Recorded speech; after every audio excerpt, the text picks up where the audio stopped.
Buenos días. El día de hoy vamos a hablar acerca de un tema que es apasionante, que es el diagnóstico de esclerosis múltiple y el tratamiento. Y vamos a ir conociendo cómo esta condición médica afecta a personas en edad laboral y las implicaciones que esto tiene. Vamos a ir viendo muchas aristas de la epidemiología, fisiopatología, cómo es la clínica, cuál es el tratamiento. Y bueno, no los entretengo más. Empecemos. Imagínense que están ustedes en su consultorio y de pronto llega a atenderse con ustedes Elena. Elena es una paciente de 28 años y tiene dos niños pequeños, uno de 2 años, otro de 4 años.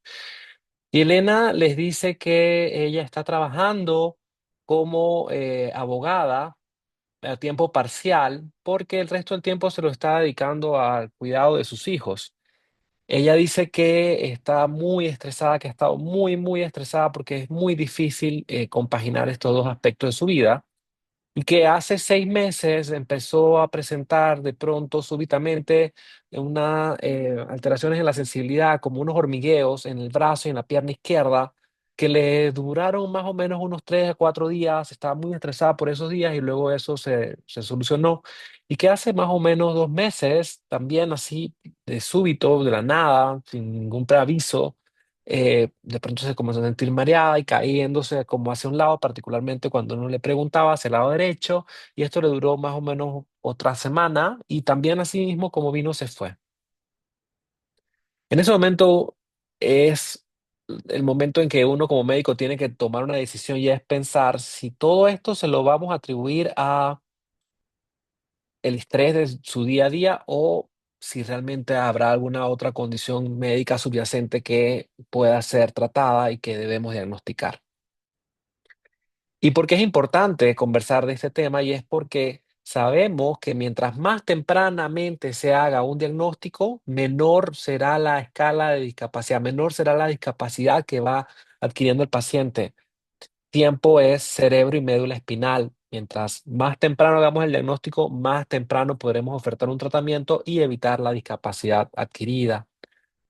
Y pues entonces, entrando en tema también, vamos a hablar acerca de las enfermedades minimizantes. La presentación va a enfocarse primordialmente en esclerosis múltiple, pero no podemos dejar por fuera la mención de dos condiciones médicas que son neuromielitis óptica y MOGAT.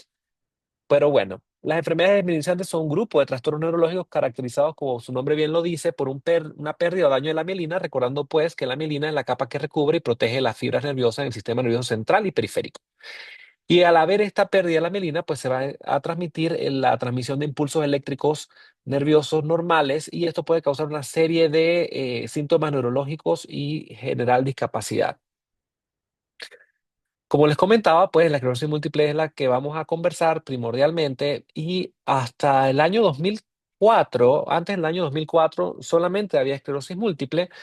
En el año 2004, la doctora Vanna Lennon en la Clínica Mayo descubre los anticuerpos antiacuaporina 4 y entonces le hacen a los pacientes con esclerosis múltiple, se les hace la prueba a algunos y resulta ser que muchos de ellos o algunos de ellos no eran esclerosis múltiple, eran esta otra condición médica que se llama neuromielitis óptica o enfermedad de Vick, está mediada por anticuerpos contra la coaporina 4 que está en los astrocitos, una astrocitopatía. Y la neuromielitis óptica, tradicionalmente, la característica que afecta es nervios ópticos y médula espinal. Médula espinal, varios segmentos medulares, por eso se llama mielitis longitudinalmente extensa, porque son tres o más segmentos medulares, mielitis longitudinalmente extensa y neuritis óptica, que tradicionalmente es bastante agresiva y que puede ser simultánea. Y hasta el año 2014 teníamos solamente esclerosis múltiple y BOGA, y NMO, perdón.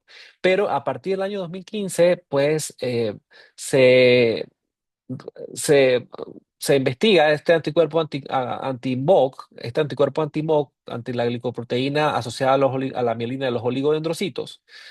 Y entonces, no es sino hasta el 2023 que salen los criterios diagnósticos formales, pero bueno, el punto es que MOGAT se separa de neuromielitis óptica también. Un 30% de los NMO, acuaporina negativo, eran MOGAT. Y entonces ellos hacen neuritis óptica, también pueden hacer mielitis y pueden hacer encefalomielitis. Esta MOGA generalmente es más de niños y adolescentes, posvacunales o posinfecciosos.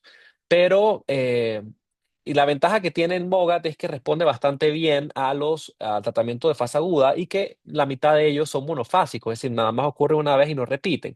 A diferencia de la neuromielitis óptica, que tiende a ser recurrente, pero más allá de eso es que es muy agresiva en sus brotes y que incluso dándole tratamiento de forma temprana no responde muy bien. La esclerosis múltiple, la presentación inicial puede haber síntomas variados, desde síntomas de neuritis óptica, puede haber problemas de mielitis parcialmente, mielitis transversa pero parcial, puede haber síndromes del tallo encefálico que pueden dar diplopia, que pueden dar ataxia, que pueden dar nistagmo, que pueden dar neuralgia del trigémino o puede haber alteraciones del esfínter urinario fecal. Generalmente la edad de presentación son adultos jóvenes y más frecuente en mujeres, de 3 mujeres por cada hombre, y la recuperación tras los brotes puede ser parcial. Entonces, vemos cómo se puede, para hacerlo más gráfico, pues esclerosis múltiple, tenemos anticuerpos, enfermedad por NMO Spectrum Disorder, algunos con anticuerpos positivos y algunos con anticuerpos negativos, y el MOGAD, que puede tener formas de presentación como ADEM, que es encefalomielitis diseminada aguda, que es de niños que generalmente tendrían problemas de encefalitis y mielitis, neuritis óptica o encefalitis sola o algunas otras formas de presentación. Entonces, este es el espectro de enfermedades desmielinizantes. Entrando ya en la epidemiología, la esclerosis múltiple es una enfermedad que predominantemente ocurre en países nórdicos. Se plantea que justo el inicio genético empieza en las regiones nórdicas, en los países nórdicos, los países escandinavos, nórdicos, Finlandia, Noruega, eh, y que de allí entonces por la colonización que tuvieron los vikingos a los pueblos, a los países donde los vikingos fueron a invadir, las invasiones vikingas, allí entonces ellos el- su- la- se, se perpetúa el riesgo genético y particularmente ocurre entonces en estas naciones del norte de Europa, de Canadá, Estados Unidos y Australia, que fueron los países que primordialmente invadieron los vikingos. Y en otras zonas geográficas la proporción de pacientes con esclerosis múltiple es menor. Factores de riesgo, existen factores de riesgo que ocurren a lo largo de la vida de las personas, de los pacientes. En esclerosis múltiple no sabemos la causa, sabemos que en algún momento algo ocurre que cambia, y que hace que nuestro sistema nervioso, nuestro sistema inmunológico, perdón, se comprometa y comience a alterarse, que los linfocitos se vuelvan autorreactivos y empieza una cascada de alteración inflamatoria y alteración neurodegenerativa, pero no sabemos qué es lo que lo inicia. Aunque no sepamos la causa exacta, sí conocemos algunos factores de riesgo. Principalmente, recientemente, el virus de Epstein-Barr, se ha visto que el hecho de haber estado expuesto al virus de Epstein-Barr puede ser un factor de riesgo. La deficiencia de vitamina D es otro. El tabaquismo es otro. La obesidad, sobre todo en personas jóvenes, también puede ser un factor de riesgo. La predisposición genética, como les comentaba, sobre todo el HLA-DRB1 puede ser factores de predisposición genética y también estrés oxidativo, algunas otras condiciones inflamatorias. Toda esta serie de factores de riesgo pueden hacer que iniciar el proceso de fisiopatológico de la esclerosis múltiple. Como les comentaba, pues sabemos que en los países nórdicos, fíjense allí en América del Norte y en Europa occidental, tienen mayor predisposición de padecer esclerosis múltiple y también les comentaba que hay más mujeres por cada hombre. De hecho, hay 3 mujeres por cada hombre con esclerosis múltiple. Y en Panamá, la prevalencia es de 6.5 personas con esclerosis múltiple por cada 100.000 habitantes. 6.5 por cada 100.000 habitantes. Entrando un poquito a la fisiopatología, la esclerosis múltiple sabemos que es una enfermedad inmunomediada, inflamatoria, desmineralizante, neurodegenerativa del sistema nervioso central. Entonces, hay una combinación de factores inflamatorios y neurodegenerativos que están ocurriendo de forma simultánea. Esto es un espectro fisiopatológico continuo. En las fases tempranas, habitualmente lo que predomina es la inflamación, así que es lo que es la fase de los brotes clínicos. Y allí lo que está ocurriendo desde el punto de vista fisiopatológico es que los linfocitos T autorreactivos, linfocitos T autorreactivos tipo TH1 y TH17 y también linfocitos B atraviesan la barrera hematoencefálica y y generan una inflamación focal donde hay desmineralización aguda. Pero mientras eso ocurre, también está pasando algo de forma paralela, y es que esta inflamación que inicialmente ocurrió porque los linfocitos ingresaron al sistema nervioso central a través de la barrera hematoencefálica, rompiendo la barrera hematoencefálica, pero también hay unas brigadas de linfocitos B que se compartimentalizan en el espacio, eh, en el espacio meningio. Allí se acumulan linfocitos B y entonces logran hacer estos linfocitos B compartimentalizados, generan una inflamación crónica donde activan la microglia, que recordamos que es la respuesta inmunológica innata del sistema nervioso central, y también afectan los astrocitos. Entonces, en este momento ya no hay una inflamación activa, pero se está perpetuando el proceso inflamatorio dentro del sistema nervioso central. Yo digo, es como una guerra.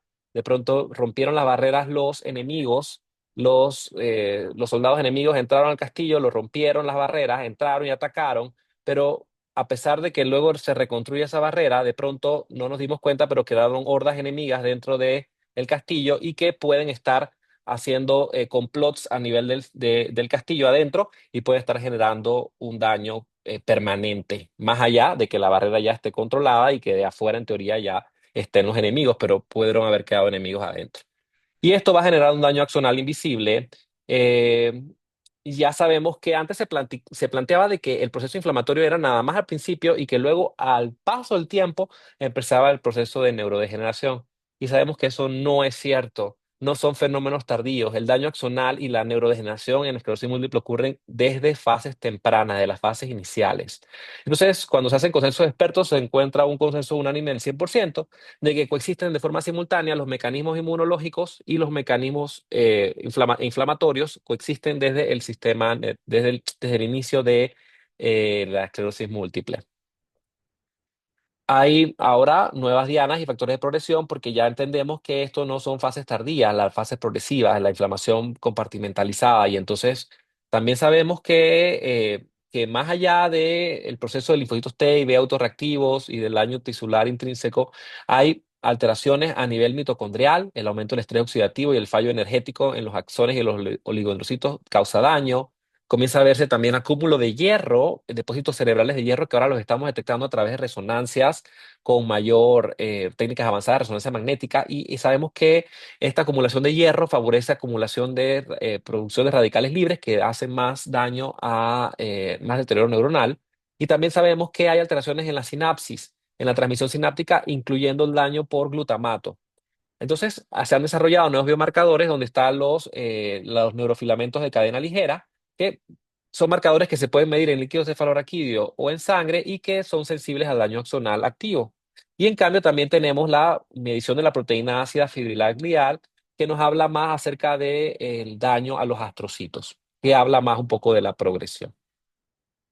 Con respecto al enigma del virus Epstein-Barr, sabemos que la población general ha estado muy expuesta al virus Epstein-Barr, pero en los pacientes con esclerosis múltiple, esta asociación epidemiológica es más robusta y que se ha visto que, que las personas que han estado expuestas, infectadas por virus Epstein-Barr, tienen un mayor riesgo de desarrollar esclerosis múltiple. Y si bien es cierto, sabemos que esta asociación es real, no todavía el nivel de evidencia actual todavía se considera moderado según consenso de expertos porque todavía no tenemos un nivel de evidencia alto, a pesar de que sí sepamos que esta asociación existe. Y esto, pero sí abre la puerta a pensar que podría ser una diana terapéutica a futuro tratar al virus de Epstein-Barr, quizás vacunar contra el virus de Epstein-Barr a toda la población. Eso está en investigación. Bueno, como les comentaba, el cuadro clínico de la esclerosis múltiple puede ser muy variable, desde neuritis óptica, que generalmente es unilateral, porque ahí si hay una neuritis óptica bilateral, o sea, los dos ojos ocurriendo de forma simultánea, cuidado, ahí hay que pensar más en neuromielitis óptica o en MOC. Generalmente acá es neuritis óptica unilateral. ¿Y cómo es el cuadro de la neuritis óptica? Generalmente hay una pérdida visual, alteración de la visión de colores, los colores los ve desteñidos. Como el nervio está inflamado, cuando el paciente mueve los ojos le duele. Y, eh, y bueno, si es unilateral, esclerosis múltiple, bilateral, neuromielitis óptica o espectro o MOC. Ok, también puede haber mielitis, pero es parcial, es decir, no es bilateral, es asimétrica. Y en cambio, en la esclerosis múltiple, en neuromielitis óptica o en MOC, esta mielitis es más completa. Lo otro es que puede haber un signo que se llama Lermite en esclerosis múltiple que ocurre generalmente cuando hay mielopatía en la región cervical. ¿Y en qué consiste? El Lermite es cuando el paciente flexiona el cuello, siente un corrientazo que va desde la parte de la nuca por toda la espalda, el centro de la espalda hacia abajo. El signo del Lermite eh, se ve mucho en la esclerosis múltiple. No es específico de esclerosis múltiple porque también se puede ver en compresión cervical, pero si aparece en el contexto clínico adecuado, pues también puede orientar. Y puede haber alteraciones en el esfínter urinario y fecal, como les acababa de comentar, puede haber visión doble, puede haber descoordinación, ataxia. Cosas que, cuidado, banderas rojas clínicamente es náuseas, vómitos o un hipo incontrolable, cuidado, porque allí puede ser un síndrome del área postrema y eso es más de neuromielitis óptica. Si hay encefalopatía, pensamos más que podría ser asociado a MOC de pronto. Si hay muchos síntomas constitucionales, fiebre, astenia, pérdida de peso, ahí hay que tener cuidado, eso no parece esclerosis múltiple, entonces si se presentan hay que tener mucha precaución y pueden ser datos de alerta que eso no correlaciona también con la clínica de la esclerosis múltiple. Como les comentaba, los inicios de los síntomas puede haber formas de recaídas y en las formas progresivas. La forma de recaída significa que desde el inicio de la enfermedad el paciente presenta brotes clínicos, que son la presentación, aparición súbita de un síntoma, un signo que dura más de 24 horas, que no se asocia a fiebre ni a infección y que deja algún grado de, altera el funcionamiento del paciente mientras está presente. Entonces pasan un par de días y luego recupera. Entonces, el primer episodio de disfunción neurológica que se llama síndrome clínico aislado y puede, como comentaba, ser una neuritis óptica unilateral aguda, una mielitis parcial, un síndrome del tallo encefálico.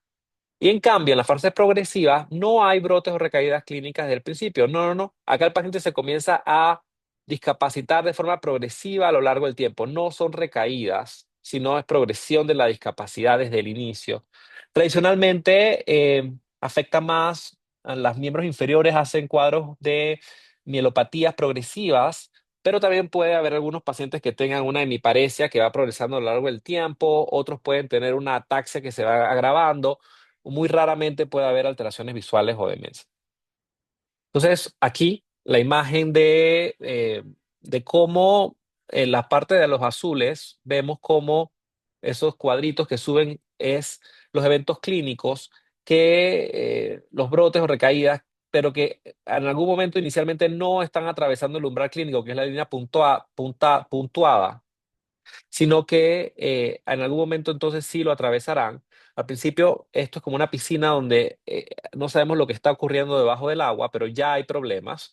Esta es esa fase que se llama preclínica o se llamaba síndrome radiológico aislado. El síndrome radiológico aislado era, nosotros le hacemos a un paciente por dolores de cabeza, por cualquier otra causa, una resonancia magnética y veíamos lesiones típicas de esclerosis múltiple, pero no tenía manifestación clínica. Esto se llamaba síndrome radiológico aislado. No era sino hasta cuando el paciente cruzaba ese umbral, salía de la piscina, salía del agua, cruzaba hacia la superficie. El evento clínico, el primer evento clínico se llamaba eh, el síndrome clínico aislado, donde había una presentación clínica, y luego entonces allí podría seguir el camino de recaídas, donde inicialmente iban a recuperar, pero ya después de un punto ya no recuperaban tanto entre los brotes, y luego podían en algún momento, que es la fase secundaria progresiva, progresar, es decir, recaía y luego progresaban. Pero fíjense en el recuadro de abajo, en el triángulo de abajo, hay pacientes que inician desde el principio con fase progresiva, en la cual la discapacidad la comienzan a adquirir y no están haciendo recaídas, sino que se van agravando clínicamente desde el inicio. No pierdan las líneas moradas. Fíjense cómo desde el inicio hay discapacidad. Desde las fases preclínicas, las fases radiológicas, ya hay una disminución del volumen cerebral. Hay una pérdida neuronal más allá de lo esperado para la edad. Y fíjense también en la línea morada que asciende cómo la carga de lesiones en la resonancia magnética se va aumentando también desde el inicio. Entonces, sabemos que coexisten procesos inflamatorios y neurodegenerativos desde el inicio de la enfermedad y que, y que antes de que haya presentación clínica evidente, ya hay daño y por eso los criterios actuales han cambiado y se los vamos a comentar. Bueno. Le voy a contar la historia. Esta también se llama Elena, casualmente. Y bueno, Elena es una arquitecta también de 28 años, pero ella empezó hace 3 años con visión borrosa, lo tuvo transitoria en un ojo, en el ojo izquierdo, y visión descolorida de ese ojo, del ojo, veía los colores desteñidos, tenía dolor cuando movía el ojo. Bueno, el asunto es que eso le tardó más o menos unos 3 a 4 días y después recuperó. Sin embargo, hace un año, de pronto empezó con hormigueos en la pierna derecha y eso ella pensó que era por su estrés. Y hoy llega con ustedes porque tiene una disminución de la fuerza muscular en el brazo izquierdo y en la pierna izquierda y entonces viene a atenderse. ¿Qué ocurre? A revelar, cuando revisamos las resonancias magnéticas que ella ya que se había hecho resonancias antiguas, ya tenía lesiones de esclerosis múltiple. Y sabemos que en esclerosis múltiple el tiempo es tejido, el tiempo es cerebro y médula espinal. Entonces, ¿por qué tuvimos que esperar a que Elena tuviera 3 ataques para tratarla? Si biológicamente ya había gritos acerca del diagnóstico, porque ya estaban las lesiones en la resonancia magnética. Y es por eso que, y les cuento el por qué tenemos que esperar. Tenemos que esperar porque hasta el 2024 los criterios diagnósticos anteriores, que eran los criterios de McDonald de 2017, no nos permitían hacer este diagnóstico cuando no había manifestación clínica y, o cuando no se cumplían algunas premisas de diseminación en tiempo y espacio. Sin embargo, los criterios actuales, que son los criterios de McDonald del 2024, nos ayudan a que los pacientes no tengan que estar esperando que se pierda tiempo y que la enfermedad progrese de forma silenciosa, es decir, que podamos tratar a los pacientes, diagnosticarlos más tempranamente y por lo tanto tratarlos más tempranamente, disminuyendo la discapacidad. Entonces, ¿por qué era importante? Porque, como les comentaba, tratamos de buscar un diagnóstico más temprano, buscamos reducir el error, han aparecido biomarcadores más específicos, ya les comentaba, está técnicas de imagen avanzada, donde está el signo de la vena central y las lesiones perimagnéticas, y también la medición de cadenas ligeras kappa en líquido cefalorraquídeo y se integra el síndrome radiológico aislado. Recordamos en la diapositiva que les comentaba que había un momento en el cual no había una fase preclínica, donde no había manifestación clínica evidente, pero que se había daño. Eso que se veía en las resonancias magnéticas, pero que no tenía presentación clínica, que era el síndrome radiológico aislado. Bueno, el síndrome radiológico aislado, con los criterios diagnósticos de McDonald del 24, ya es parte del diagnóstico de esclerosis múltiple, o sea que ya no hay que esperar a un evento clínico. Es decir, el diagnóstico de esclerosis múltiple pasó de ser un diagnóstico clínico a ser un diagnóstico fundamentado en la biología que nos apoyamos a través de la radiología con la resonancia magnética. Entonces hay un criterio unificado, se eliminan los criterios separados. Antes había criterios para diagnosticar esclerosis múltiple en forma de recaída y había otros criterios diagnósticos para diagnosticar esclerosis múltiple en progresión. Y ya no, entendemos que es un continuo que, como les comentaba, hay inflamación y neurodegeneración desde el inicio, entonces los criterios diagnósticos clínicos tienen que ajustarse a ese conocimiento y es así que los criterios diagnósticos de McDonald's del 2024 unifican y ya tenemos unos criterios para toda la esclerosis múltiple, ya sea que se presente de formas recaídas o de formas progresivas. También el número de regiones del sistema nervioso central, de acuerdo al número de regiones afectadas, ese diagnóstico así se va a hacer. Tradicionalmente, sabíamos que habían 4 regiones anatómicas afectadas en la resonancia magnética de los pacientes con esclerosis múltiple, 4 regiones. Sabíamos que era la región cortical o yuxtacortical, o sea, en la corteza cerebral o pegadito a la corteza, periventricular, o sea, pegado a los ventrículos, infratentorial, es decir, en tallo cerebral o en cerebelo, y médula espinal. Y a partir de el criterio de McDonald del 2024, los diagnósticos incluyeron una quinta localización que es nervio óptico. Entonces ahora son cortical y yuxtacortical, periventricular, infratentorial, médula espinal y nervio óptico. Y de acuerdo al número de áreas afectadas, así nosotros determinaremos cuáles son las herramientas para clínicas, cuáles son los estudios de diagnóstico complementarios que le tenemos que pedir. Entonces ya les comentaba las 5 localizaciones, incluyendo nervio óptico, que la estoy resaltando porque las otras ya las conocíamos, y cómo ayudarnos a buscar nervio óptico a través de técnicas de imagen avanzada, como resonancia magnética de órbita, o a través de estudios como tomografía de coherencia óptica, que es el OCT, o incluso pruebas neurofisiológicas como los potenciales evocados visuales. Este es el quinto territorio para la evaluación de diseminación en espacio de pacientes con sospecha de esclerosis múltiple, el nervio óptico.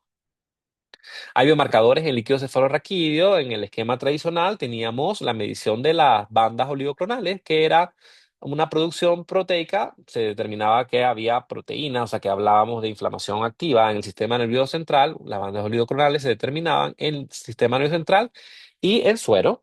Y lo que el patrón típico de esclerosis múltiple era que hubiera más de 2 bandas oligoclonales presentes en líquido cefalorraquídeo y que estuvieran ausentes en suero. Es decir, eso nos marcaba que había un proceso inflamatorio que se estaba llevando en el sistema nervioso central y que no venía de la parte periférica, sino que estaba ocurriendo algo intrínsecamente en el sistema nervioso central. Entonces, eso es lo que se medía tradicionalmente, más de 2 bandas oligoclonales en líquido cefalorraquídeo ausentes en suero. Pero hay una gran novedad, y es que en el 2024 se incorpora, además de las bandas oligoclonales, la determinación de los índices de cadena ligera kappa. Sí, esas cadenas ligeras kappa que ustedes conocen probablemente en sus clases de hematología. Y esto es un proceso, también se mide en el líquido cefalorraquídeo y en suero. La ventaja que tiene es que es un proceso automatizado y estandarizado, que ya se ha utilizado muchas veces anteriormente. Los resultados son muy, muy rápidos. Es un mecanismo cuantitativo y objetivo, y sobre todo tiene un menor costo. Es más biodisponible, es más disponible en la mayor parte de los países o en las regiones geográficas. Bueno, con respecto a especificidad radiológica, claro que si ahora es un criterio ya no clínico el diagnóstico de esclerosis múltiple, sino que depende de biología apoyado en la resonancia magnética, en la parte radiológica, entonces tenemos que tener algunas herramientas de resonancia magnética que nos den mayor información. Y ahí aparecen entonces el signo de la vena central. ¿En qué consiste? En resonancia magnética se puede ver donde aparecen las lesiones desmineralizantes. A veces quedaba la duda, ¿será esto una lesión desmineralizante por esclerosis múltiple o será una lesión desmineralizante por NMO o por MOC o por alguna enfermedad reumatológica como por ejemplo Sjögren, que pueda tener compromiso en el sistema nervioso? Y bueno, veíamos la lesión desmineralizante y decíamos, ¿y ahora? Pero el signo de la vena central, sabemos que en la fisiopatología de la esclerosis múltiple, las lesiones se ubican generalmente a través alrededor de las vénulas del sistema nervioso central. Es decir, están las venas, y allí hay un proceso inflamatorio donde los linfocitos van a entrar al sistema nervioso alrededor de la vénula, y pues evidentemente allí se va a formar la lesión desmineralizante. En la resonancia magnética entonces se ve la lesión desmineralizante y se puede ver una vena que está en el centro, que atraviesa la lesión desmineralizante. Eso se llama el signo de la vena central. Si hay presencia del signo de la vena central, eso tiene una especificidad arriba del 90% para esclerosis múltiple. Y si hay la regla del Select Six, si hay al menos 6 signos de la vena central, eso es muy, muy, muy específico de esclerosis múltiple. Por otra parte, tenemos las lesiones paramagnéticas, los anillos, las lesiones en anillo paramagnético y las lesiones en anillo paramagnético. Lo que hablan es de este proceso inflamatorio más crónico, pero que todavía está activo, donde los macrófagos comienzan a fagocitar y fagocitan hierro. Y en la resonancia magnética se pueden ver lesiones con un anillo paramagnético que representa ese hierro que están fagocitando los macrófagos. Y esto es altamente específico de esclerosis múltiple. Entonces, a diferencia de los criterios anteriores, el nuevo marco diagnóstico se va a fundamentar sobre todo en el número de regiones del sistema nervioso que tengan lesiones características y ya no nos vamos a ir hacia tanto la parte de la clínica. Eh, entonces, tenemos las localizaciones, les había comentado, cortical, yuxtacortical, periventriculares, infratentoriales, en médula, nervio óptico, que es la novedad del 2024.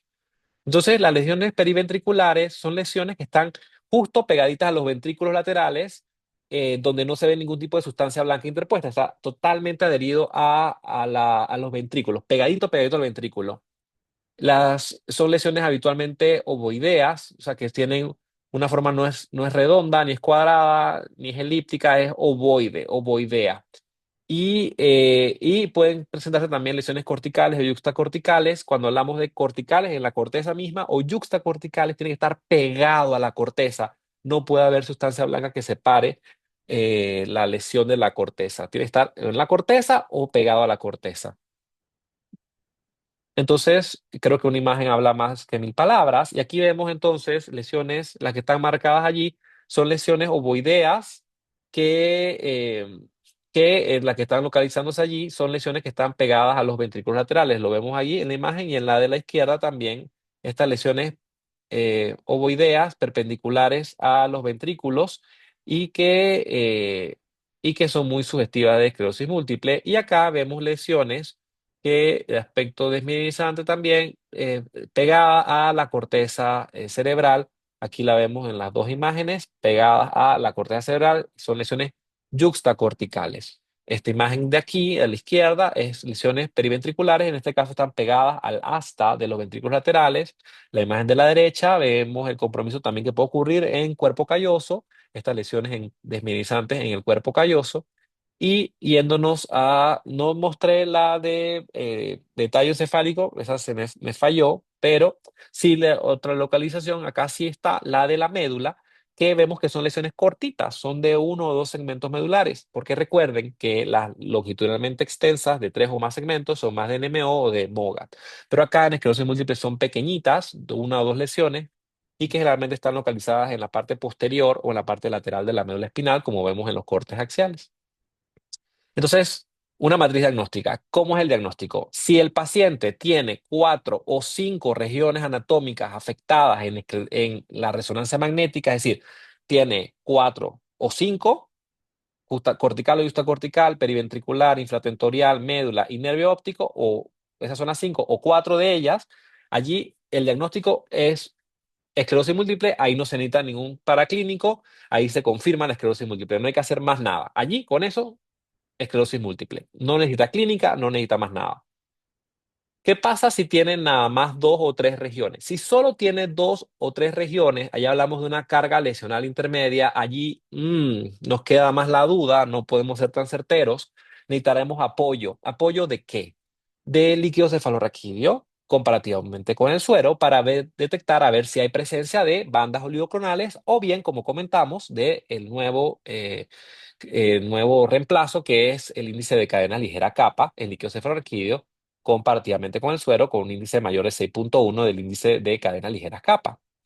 O tenemos que demostrar también diseminación en tiempo, que es que algunas lesiones estén en la resonancia magnética presentando captura de gadolinio, o sea, que refuercen un gadolinio, porque si refuerzan un gadolinio, eso marca de que debe haber una ruptura de la barrera hematoencefálica en este momento y de que hay un proceso activo en el sistema nervioso central y que a la vez haya algunas otras lesiones que no estén reforzando con medio de contraste porque significa que la guerra ya pasó, que esas lesiones ya no son activas, son huellas de lo que ocurrió en el pasado. Entonces, si vemos lesiones que captan y otras que no, sabemos que hay un proceso activo y otro que es más crónico. Entonces, hablamos de que hay una diseminación en tiempo.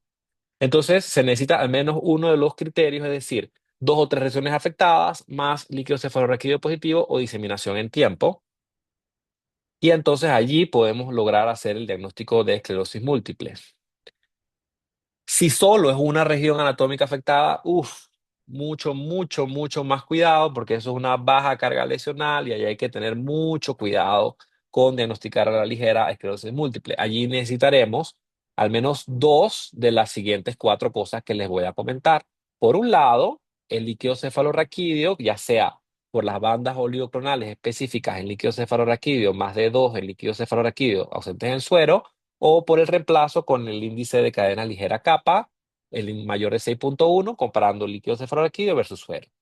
O la opción 2, demostración de otra región, que de pronto nada más en teoría tenemos una región anatómica, pero nosotros vamos y buscamos a través de una resonancia magnética de órbita o a través de una tomografía por coherencia óptica o a través de unos potenciales evocados visuales a ver si el nervio óptico que ahora forma parte es el quinto territorio, a ver si también está comprometido. Entonces ahí ya no sería una región anatómica afectada, serían dos. Entonces podemos buscar allí.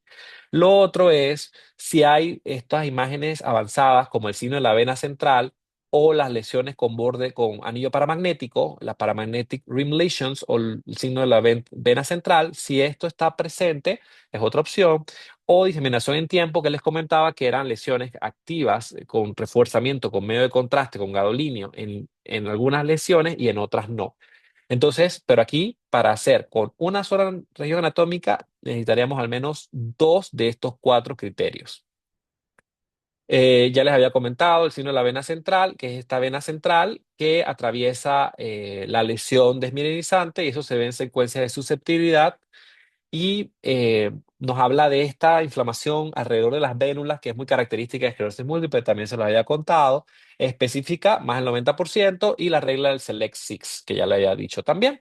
Las magnéticas, las lesiones paramagnéticas en anillo, los paramagnetic rim lesions, lo que se ve en esta secuencia de susceptibilidad es un borde hipointenso y eso habla de los macrófagos que se comieron el hierro, que fagocitaron el hierro.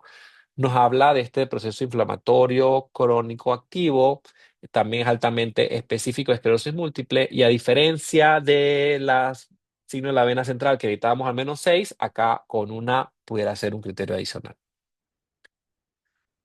Es importante tener en cuenta esto. Si bien es cierto, tratamos de hacer diagnóstico temprano para dar una mejor oportunidad a los pacientes, también es cierto que tenemos que tener cautela de no diagnosticar esclerosis múltiple si hay algo que el diagnóstico de esclerosis múltiple sigue siendo de todas maneras un diagnóstico un poco de exclusión, o sea, hay que tener cuidado de no confundir con otras condiciones y hay que hacer descartes. Entonces, si nosotros vemos a un paciente que en su resonancia magnética, particularmente de la médula espinal, tiene lesiones longitudinalmente extensas, entendiéndose con un compromiso de 3 o más segmentos medulares, cuidado. Ahí ya esclerosis múltiple, cuidado. Más podría ser una neuromielitis óptica, una enfermedad por MOG. Ok. Si tiene en la resonancia magnética el área postrema en el tallo está afectada, esto nos hace pensar en un síndrome de área postrema, que clínicamente va a ser náuseas, vómito y incontrolable. Cuidado, bandera roja, eso es neuromielitis óptica hasta demostrar lo contrario, hay que ver. Si las lesiones anatómicas, si las lesiones desmielinizantes son muy grandes y confluyen, también hay que tener cuidado, porque eso puede ser más de MOC. Recordamos que en esclerosis múltiple las lesiones son ovoideas pequeñas, menos de 9 milímetros tradicionalmente, son muy chiquitas. Y entonces cuando vemos lesiones más grandes y que confluyen, cuidado, puede ser MOC. Si, si vemos cuerpo calloso comprometido, podemos pensar más en esclerosis múltiple. Si no está el cuerpo calloso comprometido, hay que tener cuidado porque a veces las lesiones vasculares, enfermedades de pequeños vasos y eso podrían respetar el cuerpo calloso, pero es algo como a tener en cuenta. Si la edad de presentación empieza después de los 60 años, eh, también una bandera roja. No es que no pueda haber esclerosis múltiple de inicio tardío, que inicio tardío se habla arriba de los 50, pero bueno, si el paciente tiene más de 60 años, es poco probable. Hay que tener mucho cuidado. Y sin ninguna lesión de las desmielinizantes que tenga el paciente, sin ninguna presenta, aunque sea una vena central, cuidado. Entonces, el signo de la vena central es nuestro mejor aliado. Si todas las lesiones que tiene el paciente no tienen vena central, probablemente no va a ser esclerosis múltiple. Entonces, como les comentaba, el diagnóstico certero de esclerosis múltiple hay que descartar condiciones como espectro de neuromilitis óptica, que son las lesiones longitudinalmente extensas, afectación del área postrema, neuritis óptica bilateral. En el MOC, lesiones en la resonancia magnética muy grandes, confluentes, bilaterales, y la enfermedad de pequeños vasos. Generalmente las localizaciones no van a comprometer cuerpo calloso, mucha afectación de núcleos de la base, mucha afectación en el tálamo, en núcleo lenticular, pero no tanto en cuerpo calloso, y pues estos pacientes pueden tener factores de riesgo vascular. Entonces, no todo lo que brilla en T2 es esclerosis múltiple, y el signo de la vena central puede ser nuestro mejor aliado para diferenciar esclerosis múltiple de una migraña que de pronto puede tener lesiones de aspecto que son vasculares, que pueden tener compromiso vascular y que en la resonancia magnética pueden hacer lesiones vasculares, pero en la migraña generalmente las lesiones no van a ser ni corticales, ni yuxtacorticales, ni periventriculares, ni infratentoriales, ni en médula, sino más bien van a ser subcorticales, es decir, van a ser lesiones que no están pegadas a la corteza ni a los ventrículos, sino que están en la sustancia blanca. Entonces hay que tener cuidado. Entonces, los cuatro pilares, si resumimos los criterios diagnósticos actuales, cuatro pilares importantes del cambio. Uno es que se unifican los criterios diagnósticos. Ya no tenemos criterios diagnósticos para formas de recaídas y para formas progresivas, sino que tenemos un solo marco diagnóstico donde categorizaremos a los pacientes con esclerosis múltiple de acuerdo a su carga lesional. Dos, se incluye una quinta localización, en este caso el nervio óptico, es el quinto territorio que cuenta para ayudarnos a buscar diseminación en espacio. Tres, la determinación del índice de cadenas ligeras kappa es el nuevo estándar, donde un índice de cadena ligera kappa superior a 6.5 es equivalente a la medición de bandas oligocronales. Y cuatro, la especificidad mejorada. Técnicas de imagen avanzada en resonancia magnética como el signo de vena central o las lesiones de anillo perimagnético reducen el riesgo de diagnosticar y tratar erróneamente a otras patologías o a imitadores, pues. Entonces, bien, ya para cerrar, vamos a hablar un poquito del algoritmo terapéutico en esclerosis múltiple. En la actualidad, ¿cuáles son las opciones de tratamiento o cómo tratamos nosotros de acomodar ese tratamiento de pacientes con esclerosis múltiple? Son tres cosas las que usamos en el presente y buscamos una cuarta. ¿Qué tres cosas hacemos en el presente? Uno, si hay un brote o recaída, entendiéndose brote o recaída como la presentación aguda, súbita, de un nuevo signo o un nuevo síntoma que dura más de 24 horas, que no está asociado a infección o a fiebre. Si nosotros tenemos una recaída que nos habla que tenemos que sospechar de una desmielinización activa, de que en este momento se está llevando la guerra, pues entonces tenemos que sacar nuestras armas, y sería la metilprednisolona, corticoides a dosis de 1 gramo al día por 3 a 5 días. Es la primera línea de tratamiento. En casos que no respondan al corticoide de fase aguda, podemos utilizar otras alternativas como la plasmaferis. Dos, la segunda estrategia es el tratamiento modificador de la enfermedad. Más allá de apagar el incendio, de atacar y matar a esos enemigos que están entrando al castillo, nosotros tenemos que considerar cómo prevenir que esas hordas enemigas ataquen al castillo, cómo evitar que esos linfocitos autorreactivos ingresen al sistema nervioso central. Entonces buscaremos terapias o tratamientos modificadores de la enfermedad que nos van a ayudar para prevenir nuevas recaídas, para controlar nuevas lesiones en la resonancia magnética y sobre todo a evitar que haya una progresión de la enfermedad más allá de las recaídas, ¿no? Tercer aspecto que hacemos es el manejo de los síntomas. Más allá de controlar la fase aguda, más allá de evitar progresión, tenemos que tratar los síntomas que ya se están presentando. Por ejemplo, si el paciente tiene dolor neuropático, tendremos que usar medicamentos neuromoduladores. Si el paciente tiene alteraciones vesicales, con el apoyo de urología, por ejemplo, buscar algunas estrategias, algunos medicamentos de pronto que pudieran ayudar con estas alteraciones de esfínteres urinarios, ¿sí? Y así. Es decir, no solamente vamos a dar manejo de recaídas, tratamiento modificador de la enfermedad, sino hay que tratar los síntomas que se estén dando. Y como último aspecto, que es el santo grial de lo que buscamos, a dónde queremos. Nosotros queremos, como comunidad científica que nos encargamos del cuidado de estos pacientes con esclerosis múltiple, lo que buscamos es estrategias, que salgan nuevos medicamentos que de pronto nos puedan ayudar a remielinizar. Eso sería fantástico. Y por supuesto, en algún momento, incluso terapia curativa. Pero bueno, para la curación tenemos un tema grandísimo, y es que no sabemos la causa específica de esclerosis múltiple. Entonces, si no sabemos la causa, no la podemos tratar, pero sí, conocemos acerca del proceso de desmielinización, cómo ocurre, muy claramente tenemos toda esa información, entonces buscamos como comunidad científica medicamentos que puedan servir para remielinizar. Hay algunos medicamentos que están intentándose, no están saliendo con éxito como lo esperamos, pero bueno, estamos en camino hacia allá y esperamos que eso se dé.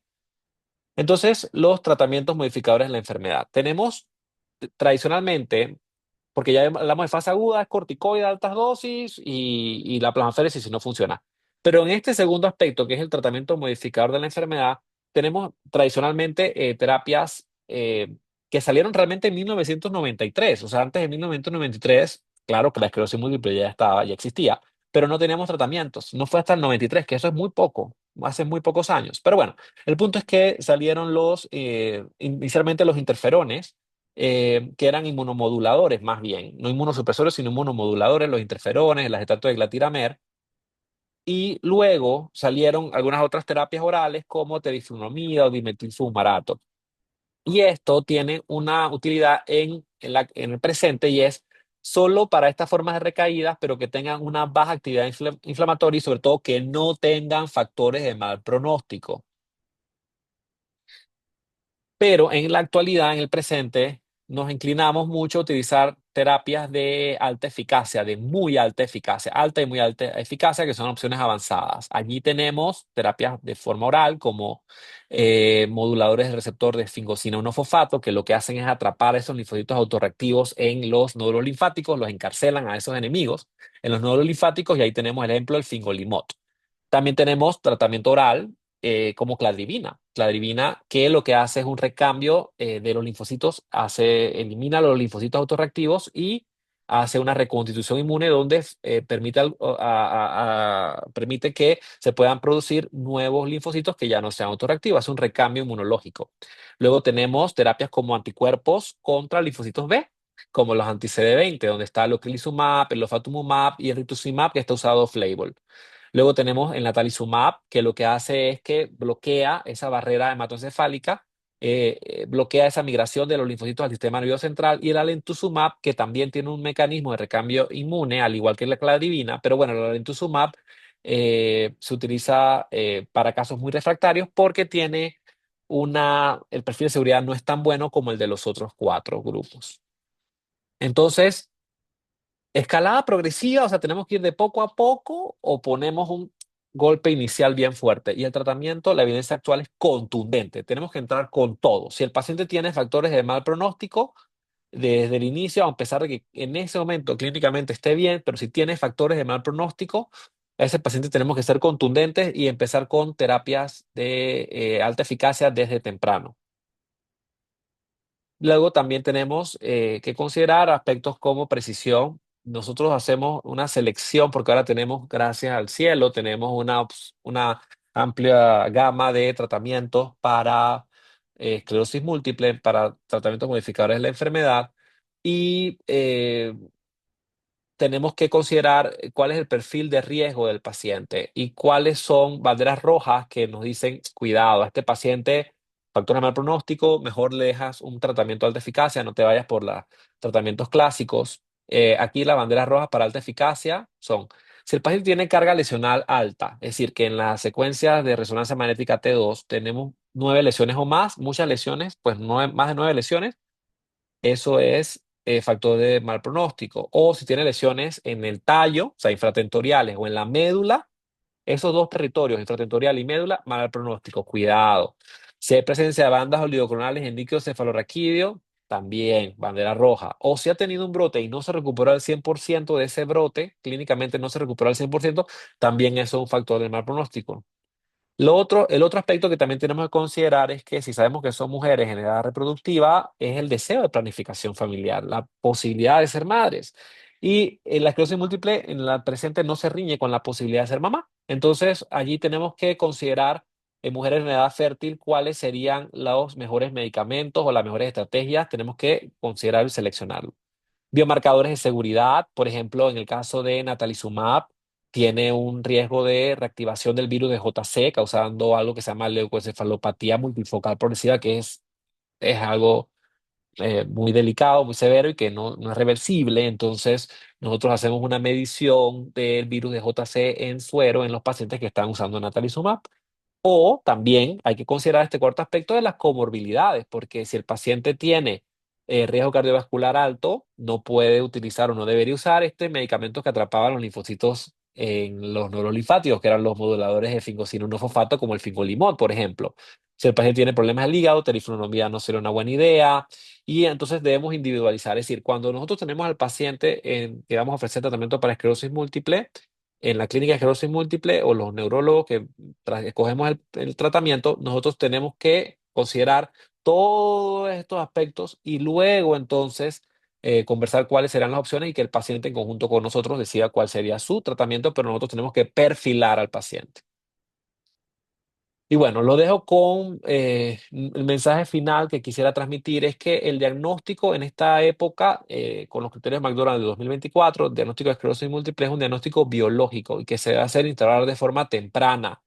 Ya se puede realizar incluso aunque no haya habido un evento clínico, solo con la imagen, solo con la radio, con la resonancia magnética. Entonces ese diagnóstico de esclerosis múltiple pasa a ser un cambio dramático de ser un diagnóstico clínico a ser un diagnóstico biológico. Ya no necesitamos explorar múltiples eventos clínicos. Tenemos una mejor ventana terapéutica porque al hacer un diagnóstico precoz nos permite iniciar más tempranamente terapias, incluso terapias de alta eficacia, con miras no solo a mejorar la inflamación, sino a preservar esa pérdida neuronal, porque sabemos que cada día de retraso en el diagnóstico estamos perdiendo neuronas, tanto en el cerebro como en la médula espinal. Entonces, los criterios de McDonald's 2024 no son meros criterios, son un cambio en el paradigma hacia una medicina de precisión en esclerosis múltiple y se integran biomarcadores específicos, como ya habíamos hablado en lo de la cadena ligera capa, hallazgos radiológicos avanzados como el signo de la vena central o las lesiones paramagnéticas, y esto nos permite identificar la enfermedad en etapas más tempranas cuando el tratamiento tiene un mayor impacto. Así que pues no habrá, se espera que no haya pacientes en incertidumbre mientras la enfermedad avanza silenciosamente. Y bueno, gracias.